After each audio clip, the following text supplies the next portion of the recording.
Olá, queridos amigos e irmãos. Eu me chamo Joana Pimentel, sou esperantista e espírita, e com base nas lições do livro Vida Feliz, ditado pelo espírito Joana de Ângeles ao médium Divaldo Pereira Franco, eu apresento toda semana Gota de Espiritualidade e de Fraternidade, que consiste de uma leitura, de um breve comentário, de um alerta fraterno contra o suicídio. Sejam todos bem-vindos. Por favor, compartilhem e divulguem. Bom, a centésima décima primeira gota nos alerta o seguinte: faz um exame de consciência quando possas e quantas vezes te seja viável. Muitas queixas e reclamações desapareceriam se o descontente analisasse melhor o próprio comportamento. Sempre se vê o problema na outra pessoa e o erro estampado no semblante do outro.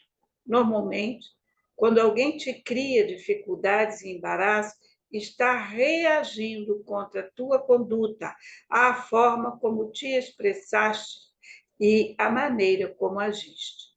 Tenha coragem de examinar-te com mais severidade, rememorando atitudes e palavras. Ao descobrires erros, apressa-te em corrigi-los, busca aquele a quem magoaste e recompõe a situação. Não persevere em erro, seja qual for a justificação. Então, é um convite aqui da nossa irmã a nos autoanalisarmos, porque, conforme ela afirma, a pessoa que nos cria dificuldade, ela está reagindo a uma atitude nossa, a uma palavra, às vezes, né? Nem sempre é uma ação, mas uma palavra, uma reflexão que foi contra aquilo que ela pensa.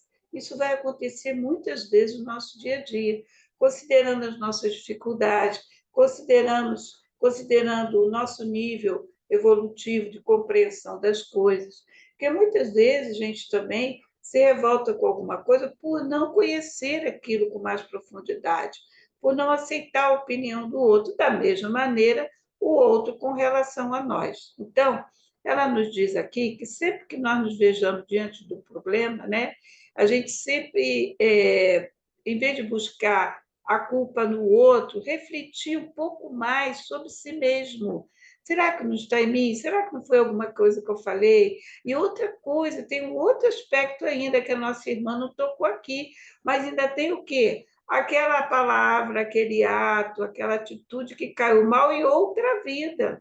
Porque às vezes a pessoa tem um mal-estar contra você, tem uma antipatia espontânea e natural e não sabe por quê. Ainda tem esse ponto a considerar, porque nós somos seres espirituais com passado não muito, né, vamos dizer, não muito para se aplaudir, vamos dizer assim, né? Então, nós temos também essas antipatias que chegam até nós do nada. Quantas pessoas já ouvi de várias, não sei porque eu não vou para a cara dela ou dele. Eu fico perto dele e não me sinto bem. Então, ainda tem isso. Mas ela aqui está analisando hoje, o dia a dia, né? Que a gente deva fazer sempre o exame de consciência, para que a gente preste atenção, que a gente simplesmente reclama, a gente simplesmente se queixa, né? Então, nós temos que avaliar o nosso próprio comportamento. Será que eu não tenho culpa nisso? E se descobrir que tem, que nós possamos desenvolver a humildade, que é uma coisa muito, muito, muito para nós, muito exigente para nós, no nosso nível evolutivo, que é ter a humildade, chegar ao fulano, eu falei isso, não pegou bem, ou então chegar simplesmente para a pessoa, o que, que houve? Que você mudou tanto comigo, eu fiz alguma coisa, falei alguma coisa que te desagradou. E se a pessoa não se expressar, peça desculpa a si mesmo e saia com a consciência tranquila de que fez a sua parte. Mas ela nos conclama a ter coragem de examinar-nos com mais severidade, rememorando atitudes e palavras. E quando descobrimos o erro, e como eu falei, não é fácil, porque também tem o orgulho que não nos deixa admitir, a gente deve se apressar em corrigir, buscar a pessoa, né, e recompor a situação. Então, ela diz para a gente não perseverar em erro, seja qual for a justificação, porque a gente fica sempre se desculpando. Ah, não. Ah, então deixa para lá. Não tem, ele que se entenda, não posso fazer. E não pode ser assim. Para nós realmente termos uma vida serena, de harmonia, a gente precisa fazer essa recapitulação realmente dos nossos comportamentos, das nossas atitudes, né? Até porque quando a gente tem alguém que não tem um pensamento positivo a nosso favor, a gente recebe como que dardos, sabe? De vibração negativa, de vibração de ódio, e isso atrapalha. Pode não nos, vamos dizer, nos derrubar, mas atrapalha muito no nosso dia a dia. Então, oremos sempre, estejamos sempre com Jesus em nossos corações e peça a Ele, peça ao anjo guardião para nos auxiliar nessa análise, porque não é uma análise fácil, né? Não é simplesmente, eu vou agora resolver isso. Não, não é fácil, porque tem o outro também, a maneira como o outro vai receber, vai reagir.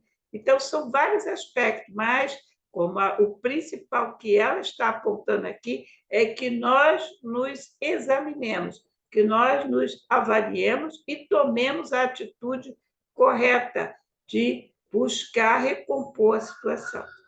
O nosso alerta fraterno contra o suicídio nos diz: suicídio indireto, consequência de nossos excessos e falta de cuidado com o corpo. Cuide-se, não se mate, né? Aqui entram vários aspectos, né? Além do pensamento, além da vibração de harmonia que temos que buscar no dia a dia, com a oração, uma leitura agradável, de preferência, né? De preferência, buscar a reconciliação com aquele nosso, né, opositor, a alimentação, o exercício físico, tudo isso é cuidar do corpo. Que Jesus nos abençoe, busque ajuda quando a ideia do suicídio apareceu, da simples melancolia, porque ela é uma porta aberta para isso. Busquemos ajuda em Jesus, porque com certeza a ajuda chegará até nós. Que Jesus nos abençoe. Até a próxima semana. Graças a Deus.